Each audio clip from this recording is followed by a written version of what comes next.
Thanks for listening to Creative Control. While I have you here, please consider supporting Youth Empowerment and Support Services, otherwise known as YES. Based in Edmonton, Alberta, YES provides immediate and low-barrier overnight and day shelter, temporary supportive housing, and individualized wraparound supports for young people aged 15 to 24.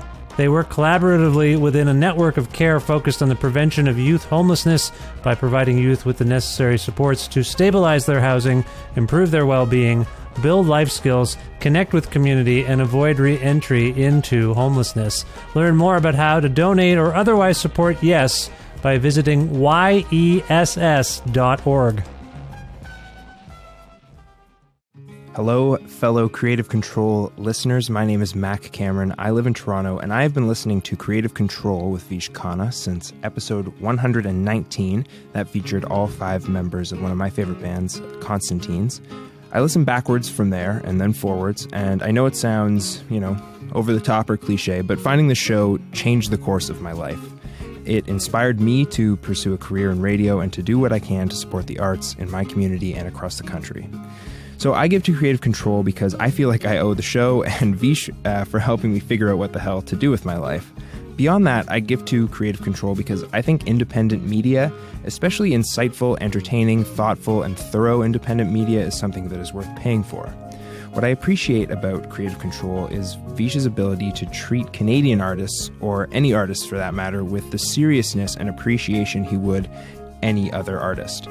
His excellent rapport with people like Steve Albini and the members of Fugazi and Stephen Malcolmus and others have earned him international appreciation. However, it's his trove of interviews with what I consider to be the most exciting generation of Canadian musicians, conducted out of genuine passion and interest, that makes this show so special. I think it is an archive of some really exciting music that is way, way underreported on and appreciated. That's why I contribute to Creative Control with Vish Khanna, and I hope you will do the same. To make your flexible monthly donation to Creative Control, please visit patreon.com/Creative Control today. I'm Vish's wife, and I will love him no matter what you do. And now he has me on the record saying that.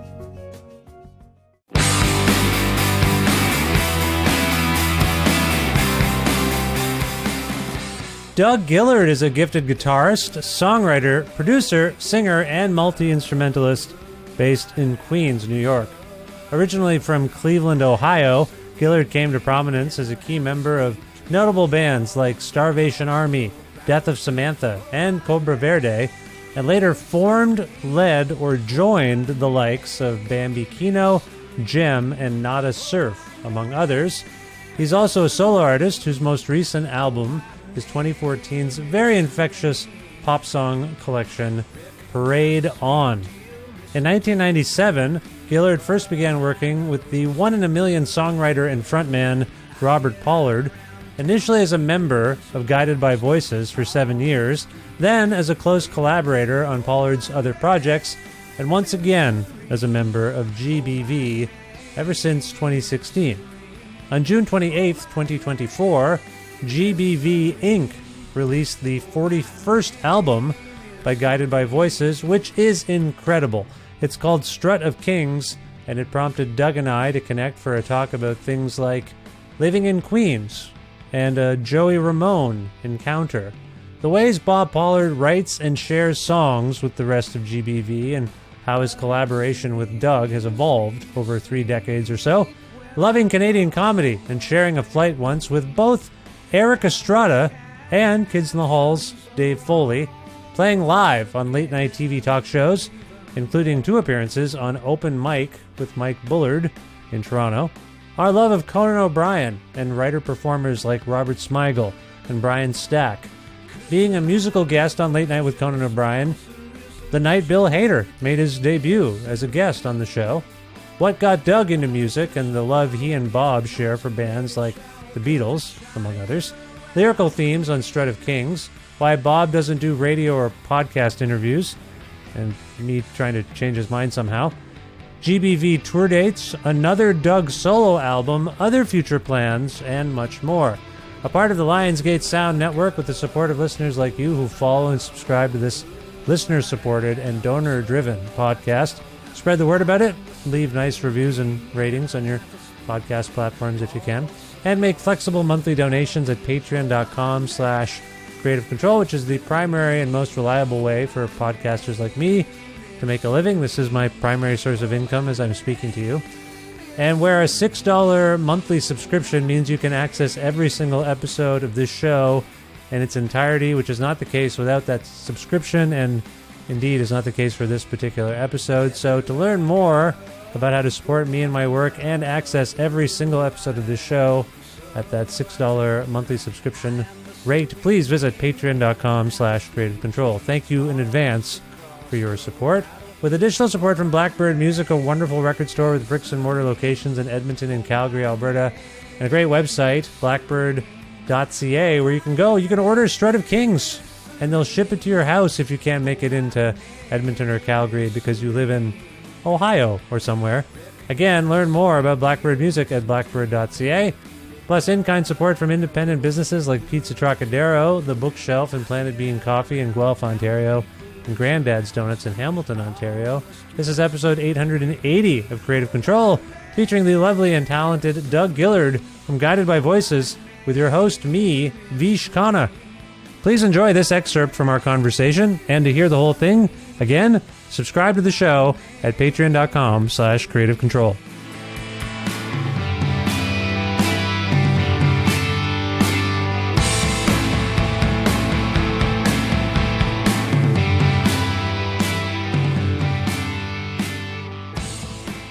Well, it's lovely to have you on the show, and I want to commend you right away for this wonderful new Guided by Voices record, Strut of Kings.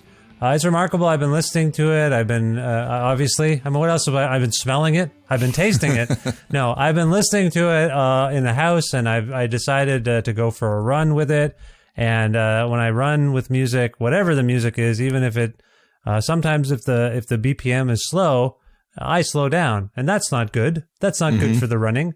However, I also have like a heightened sense of a record when I'm in that flailing state. I'm all diminished and I think I'm dying, and then the music just gets in my head. Anyway, I just want to tell you, I really enjoy it. How are you feeling about Strut of Kings as we're speaking? And I don't know if you can speak to this, but I wonder how you feel about it even relative to previous Guided by Voices, if not some recent releases. Can you speak to that? Your feelings about it? Well, and how it stands?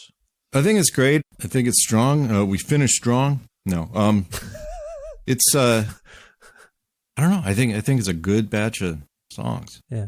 It's hard to compare the albums to each other. Yeah. For me, unless the sound is radically different from album to album, and I don't think the sound is that different on Strut of Kings, or the direction, but I think thematically it's more kingly, I guess. There's a song about a castle, kings, Yeah. I was kind of listening. I was trying to just go back to Nowhere to Go But Up, which came out, one of the records that came out last year. Wait, how many did you guys put out? 3 records last year? I feel like you did. Yeah. Yeah. And so I before decided that was to just... Welsh Pool Frillies before that. Right. So I most recently was listening to Nowhere to Go But Up, and I thought Strut of Kings had a bolder sort of sound out of the, this could just be my music delivery devices or something, but I remember thinking, I got to turn it up a little bit on the previous record, and this one just comes out of the speakers really boldly. This is just an idle observation. I don't know if it doesn't really mean anything, but I wonder, someone for those of us receiving all of this music from Robert, from Guided by Voices, you're right. I mean, I don't think it makes a ton of sense to compare the records, but to be in it, to be in the band, and to think of these batches of songs. Sorry, do you even see them as batches of songs? Is it a continuum that is more difficult to kind of differentiate from? Well, it is kind of a continuum, yeah. I see them as batches with in relation to, I guess, the fact that they are one record, intended for one record, but it is sort of a continuum. Is it ever the case that songs from a previous batch, if you will, songs that don't make it onto a record but are from a batch, how often do those carry over in your tenure in the band? Like, how often do you revisit things that didn't make it and now they're ready to go? That hasn't happened very often at all. Lately, we get presented with a collection of songs intended for an album that are intact, and those are intended for the record, and that's how we record them, and they all make the cut. They've been pre-approved, I guess you could say, as demos, as his demos. They've been pre-approved. I see. I think there was a song, if I'm not mistaken, I think there was one we did last time that we either didn't start working on or we worked on and it just Bob didn't want to sing on it, and so he didn't. I can't remember. This is a song that had a pre-approved demo that once it brought it to the band, it didn't quite make it? Yeah. I can't remember which one that is now, because there's always so much to do that things like that, you just kind of, you move on. But yeah, I think there was one that fell by the wayside for one reason or another, but I can't remember what it is. That's fine. It's very rare that it happens. Yeah. I want to talk about the evolution of, I want to talk about your relationship with Robert, and I want to talk about your own trajectory, because I also was spending time with Parade On, which is your, as far as I know, your most recent solo album. Is that correct? Yeah. Yeah, it's wonderful. I enjoy that immensely as well. So I want to ask you about your own trajectory. You've been in a number of bands as a touring member or what have you, a collaborator, and there's lots to talk about. But with anything with Guided by Voices, I feel like there's so much to talk about. Where do you even begin? That's where I'm coming from. But I want to make sure that we behave as human beings and talk naturally and don't, whatever. That's how I feel. Yeah. But one thing I want to pick up on in terms of your evolution, the evolution of your collaboration with Robert and in Guided by Voices, is you said something about how you were presented with these songs. Can we get some more insight about what that presentation looks like? What do those demos actually sound like to you when you receive them? Mm-hmm. And then how you are called upon, each of you, to kind of, for lack of a better term, flesh them out, so to speak. Can we talk about the presentation? What do you hear from Robert? He records demos on an acoustic guitar and sings them, playing the guitar at the same time, into a boombox, cassette boombox. So he makes cassette demos, and he's gotten also into editing the cassettes. He'll have another idea, and he has a way of pausing. He has a CD burner. He burns these all onto a CD, though. Travis doesn't receive a cassette. He receives a CD, or someone on Bob's end burns them to MP3 files, I think. So Bob also edits by pausing a CD burner and then hitting pause on a tape, on a cassette player. And he has a double cassette thing as well, deck. The initial playing, though, the ideas are all done on a boombox.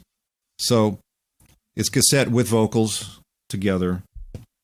I mean, acoustic guitar with vocals together on a cassette. Yeah. That's how we hear them. And each in our own way, I guess, whatever suits the individual, we'll chart them out so we can all play our parts. And lately there will be sort of production notes that go along with those visions that he has for the songs, where he would like drums to start and stop, let's say. Or I have an idea for a solo here. Doug, if you want to throw something in there, put some strings here if you want, blah, blah, blah. And you're saying the production notes are a relatively recent development? I think there always have been production notes. They've gotten a little more elaborate lately, but I don't know. I'd say the last maybe 5 years or so. Does that suggest to you that I'm sorry, by the way, Doug, are you in charge of the string arrangements? Yeah. Right. And that's a background. I'm sorry, we'll get to this at some point. Well, technically, I do arrange the strings and horn parts. Occasionally, Bob will hear a part in his head, and he'll do it with his mouth on the demo. If he hears a certain melody he wants a trumpet to do or something. But do like a mouth sound. Yeah. I mean, a melody. He'll sing the melody on it. But for the most part, he'll say maybe some strings back here and just leave it open, and I'll arrange something that I'll hear in my head. And what that entails is MIDI keyboard. I see. Finding melodies that way and imagining them. And I don't notate them unless I have to, unless we're hiring a professional actual horn player or string player, I see. which has been rare, but occasionally we have. If you were asked to compare the mimicry skills of Bob with, say, Police Academy actor Michael Winslow. Winslow for sure would. If you could bring Michael Winslow in to come up with the horn parts, you would do it in a heartbeat over Bob. Well, yeah, Bob would have to approve of a mouth sound being the sound on the record though first. Yeah, Winslow is good. Do you remember the scenes in Spaceballs? I feel like he almost stole the movie. He's underrated. I think so too. And I saw a thing. There's a thing circulating of him. Are they doing he does all the Jimi Hendrix parts for Voodoo Child? Have you ever seen that? Yeah. Didn't someone who did something a routine? It was Winslow versus McFerrin. Oh, I don't know what were they. Oh, that might have been on a Key and Peele. I think it was on a Key and Peele episode. Oh, okay. Key and Peele sketch. That's a great idea. Something actually. like that. Yeah. Oh man, I don't think I saw that one. I've seen Key and Peele, but I didn't watch it all somehow. I missed some of them. And I think I'm going to blame that on Canada and not always having all of the same access to. We don't have Comedy Central up here, for example. Right. Which I believe Key and Peele was on. So you certainly have a lot of good sometimes. comedy, though. That's for sure. Are you a fan of Canadian comedy per se? Mm-hmm. Anyone in particular? SCTV, Kids in the Hall. Absolutely. Yeah, those are two of my main things. I will say that. And I haven't had anyone from SCTV on this show, but most of the Kids in the Hall have been on the show. So. Oh, wonderful. Yeah. Only one I'm missing is, not that I'm saying that like I'm collecting a set, but the only person who hasn't been on, I believe, is Mark McKinney. Yeah, everyone else has been on at least once. Yeah, so I was on a small plane with Dave Foley a couple years ago, and we were going to Tennessee for a family reunion. It was just a destination. None of my family's from there, but it was just like a place to go. And in the like woods. Nashville or no, southern like Pigeon Forge area. Just rented a large cabin for a family gathering, and flying down there. And so I was at LaGuardia. I kept seeing Dave Foley, and it turns out he was at my gate. I'm like, why is he flying to Knoxville? Because we were going to fly there and then drive down. Sure. And so I'm like, well, it's Dave Foley. Okay. So then at the gate, I see Eric Estrada standing there. Huh. Did you had Chips, right? We had all the network shows. Okay. Yeah, when I was a kid, Chips. We had Chips. And so Eric Estrada's standing there, hair dyed black still, and just standing by the gate, almost waiting to be recognized in a way. But so I'm like, okay. Well. So on the plane, I still didn't. I was still kind of starstruck about Dave Foley. But we see Eric Estrada sitting in first class. It was a tiny plane, but whatever first class it was for that plane, up front. Then he stands up for most of the flight, looks to the back, and then he puts his aviator shades on. Like, come talk to me. I'm Ponch, remember? He put on his Chips costume, ostensibly. Pretty much. And sure enough, eventually, some older ladies that were on the flight would come up to him, and they were getting selfies and the whole thing, which I think is what he was looking for. But so we land, and I said, "Hey, Dave Foley." Like, hey, yeah. And I mentioned the band name Guided by Voices because before I was a member, they had a song in the Brain Candy soundtrack. Yeah. I wasn't part of that, but so he recognized the band name and goes, "Oh, wow, yeah. Actually, I moved to New York recently." I was like, "Wow, really?" But he was really nice, really friendly, and it was nice to just say hi to him. They're all extremely So friendly. there was a convention. In other words, there was convention that they were something con that they were going to sign autographs at. Oh, okay. That's what it was. Not. There's no Comic-Con in Tennessee. It must have been. It was a similar thing. It was some kind of thing like that. Yeah. They consider themselves, or some of them do anyway, to be a punk rock band, ostensibly. Does that resonate with you? Do they seem like punks, Kids in the Hall? Well, no, but I think I've heard them say that before in interviews. I think it's what they most identify with, particularly Bruce McCulloch. Like well, they also call themselves like the replacements of comedy or something. That makes sense.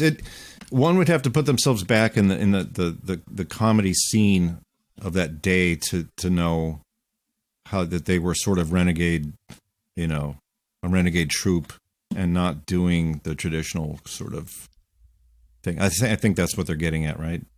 sort of the approach. Well, yeah, and the fact that they're dysfunctional on some level, and also that they most of them anyway, came from. I shouldn't say this because some of them had great childhoods, but I think a few of them had harder upbringings with parents who were alcoholics or otherwise abusive. And so I think there was that feeling of it's broken, but it's strong. And that's, I think, one way of perceiving the replacements, maybe. I don't know. I think it's a quote attributed to, it's either Kevin McDonald or Bruce McCulloch, but I feel like it's Bruce. Because Bruce seems to identify the most with punk and music. I mean, I'm one of the people most excited, as I recall, at least based on social media interactions, about my interview with Captain Sensible from The Damned was Bruce McCulloch. Like, out of nowhere, I'm like, why is Bruce McCulloch all over this? Like, I don't think we'd interacted much at that point. So that's great. They love music is all I'm getting at. Hey, thanks for listening to Creative Control, as always. As you may have heard me mention, I recently lost my day job, and I've had a few conversations with people since who've said, you had a day job? I thought your podcast was your day job. When I explained why it hasn't been my day job to a friend, he suggested I should share some of this information with people like you listening right now. So, in short, unless they have some giant exclusive $1 million contract, podcasters are not paid to make stuff by companies like Apple and Spotify. Podcasters do not make any money from streaming royalties. Ad revenue is dependent on a certain threshold of downloads each month, and even if your show is accessed 30,000 times a month, the income you get is actually really minimal. So podcasters like me usually make time in our lives to support our communities and our interests to make these shows, and our most reliable source of income for this work is in fact crowdfunding. In my case, it's my Patreon. So if you'd like to receive ad-free episodes earlier than everyone else, regular newsletters and blog posts, bonus audio content, and support my work, quite literally, please visit patreon.com/creativecontrol today. Thank you so much for listening to this excerpt from a recent episode of Creative Control with Vish Khanna. Every other Creative Control episode is only accessible to Patreon supporters. This is one of them. So please visit patreon.com/creativecontrol, become a subscriber today, and you won't miss a single episode in its entirety. There are links in the show notes to take you right there. So if you're able to, please do support this show and enjoy hours and hours of conversation. Thank you.